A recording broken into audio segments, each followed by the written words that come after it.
Hello mga amega, mga nanay nga wala dira obra sa sulod sa balay, amo ni aton obrahon no. Mahimo kita kaibos, maputos kita para nga makadugang ka income ta kay daway kita kitaon subong. Ari matamat kita kapag putos na lantawan nyo kung paano ang pagputos kay kanami kaila nga pagpamutos diri iya mahipid kag basta mahipid anami siya lantawon.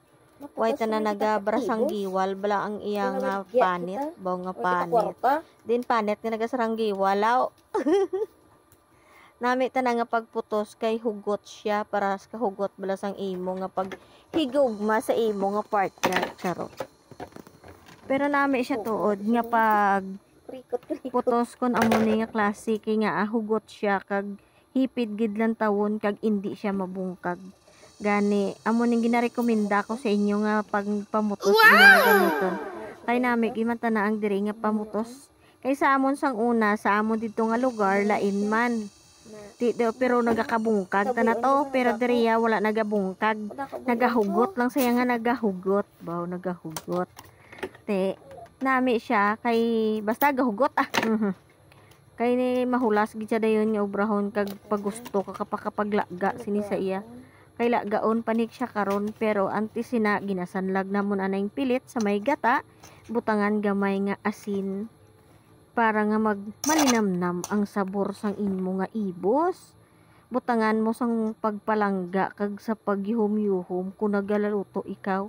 Baw paano ka kayuhom kung damo ka problema no? Pero ti ano gid kinanglan bisan damo problema yuhom-yuhom lang. Kaya ang pag problema ngaran madula lang na kung nagayuhom ikaw. Ay galing sa plakadlaw masalaan galing daw buang ka. Ay nako. Oh. Kaya mo na siya ang aton nga ginaobra sa pagputos lang.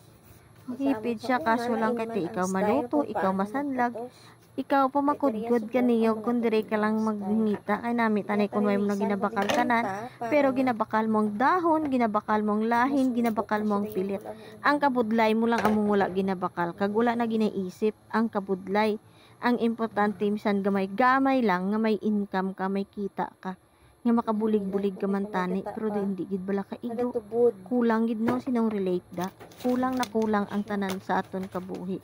Gani himakas lang ang bakas lang para nga makatibawas kita sa aton nga mga kautangan. Kay kadamo ka kautangan ta. Ti ano ilalabot no ang magpautang ka naton ti pasalamat kita nga minaluoy pa. Wala sa minaluoy ka naton ti tay mahimo di ba? Bakas lang ka magkamas. Katon nga pagpangabuhi kay hindi sa tanan nga tion ang tawo wala sang kaluoy kanaton. Kag may aragid ang Ginoo ginahatag sa aton nga mga way nga may mga tawo nga makabulig sa aton. Gani bakas kag kamas para mapatinad kag mapauswag ang isa ka pagpangabuhi naton. Pero bisan hindi man magtinad, ang importante makakaon sa 3 ka beses sa isa ka adlaw. Kay sa subong nga tiyempo, kung kaysa gani lipatan mo ng isa ka kalan-an di ka nakakaon di bala sa sobrang kabisihon kag kasakuon. Pero kinahanglan gid naton tanan-tanan hindi ta pagpabayaan ang aton kaugalingon. Bisan sa oras ng pagkaon, kaon gid bisan way si dapli kaon dapal para lang hindi ka magutuman kay budlay nga sakaan hangin ulo mo bla. Kay sa pila kadlaw sa puan ka lang ka pamilya mo pamulot ka na papel sa dalan charot. Pero sa tuod man kinahanglan bakas kag gamas lang sa aton nga pagpangabuhi.